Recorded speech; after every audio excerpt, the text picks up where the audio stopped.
чыккан болсо, ошол жердегиге чара көрөлү деп мына Беларусьты алсак, Швецияны алсак, кошуна Тажикстанды алсак, эч кандай бир экономикалык ишмердүүлүктү токтоткон жок бул жерде. Норвегияны караңыз, Данияны караңыз, Скандинавия өлкөлөрүн. Аларда бир аз карантин киргизишти. Киргизишти, бирок кандай карантин киргизишти? Не дээрлик баягы чоң иштеп аткан экономикага таасир берүүчү ишканаларды алар жапкан жок. Бүт баарын кууп үйгө киргизип берген жок. Иштеп атышты. Мына Швецияны өзүңүз айтып атасыз. Беларусь таптакыр эч нерсени жапкан жок. Караңыз эми. Кыйкырып чыгышты. Могул жерден дагы кээ бир профессорлор кыйкырган. Мадумаровдун жакшы көргөн мамлекети дегендей кылып. Бүткүл дүйнөлүк саламаттык сактоо уюмунан өкүлдөрдү ачык чакырды Лукашенко. Ишенбейсиңер, келгиле деди. Өлкөбүз ачык, келип өзүңөр текшерип кеткиле деди. Текшерип кетишти. Аргасыз эч кандай бир коронавирус деген бир мындай бир эмне жок. Апаат болуп кетти. Вирус бар, бирок апаат болуп кеткен жери жок. Вирусту мен дайым айтам, вирустан текшерсе баарыбыздан чыгат. Анан биздин дарыгерлердин айтуусу, көпчүлүгү ооруп атканын билбей өткөрүп атат дейт. Туура. Симптому жок. Симптому жок дейт. Анда бул силер айтып аткандай бир бөкөчө коркунуч эмес экен го. Ооруп аткан киши да сезбейт экен. Тескерисинче, сасык тумоо тийип калса 5 күн үйүңдөн тура албай чыга албай жатасың. Мурдуңдан да токтобой, көзүңдөн да токтобой. Андагы SARS деген чыкты мындан 2 жыл башта. SARS-дагы өлүм канча пайызга көп тажылуу вирустан деп атат.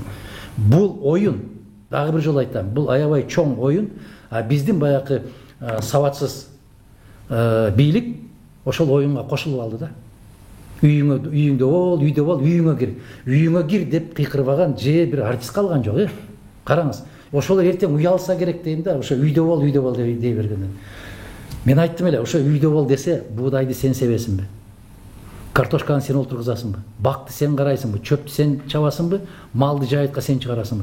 Мени Айдан мырза аябай каттуу таң калтырган маселе ушул болду да.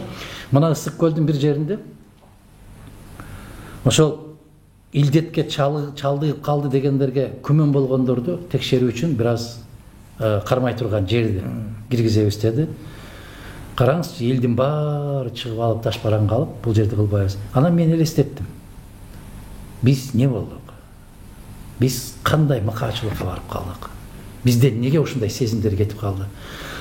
Кече 75 жыл башта Улуу Ата Мекендик согушта Ленинградтан, башка жактан келген 300 000 киши келгенде жеп олтурган наныбызды жерге коюп, ошолорго берип, ичип олтурган тамагыбызды, кесебизди ошолорго берип, кучагыбызды жайып тосуп алган кыргыз, касиеттүү кыргыз бүгүн бир тууганыңдан бирдеме чыгып калды десе, тепкилеп ар бир айылга теректерди кулатып пейилиң кайда кетти Садагам?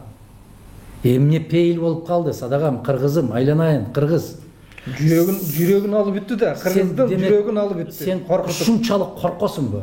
Сен ушунчалык титирейсиңби, айланайын, Садагам? Ушундай акыбалга жеткирди бул. Неге улут ушундай болуп калды? Менин бүтүндөй жан дүйнөм жанчылып ыйладым мен. Не болдуң, кыргыз, Садагам?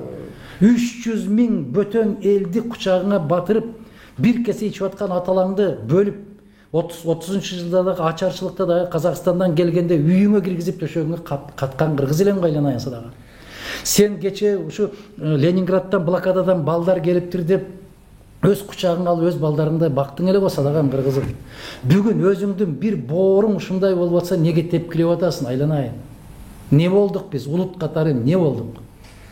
Кандай жагдайга бул жерде Дахан мырза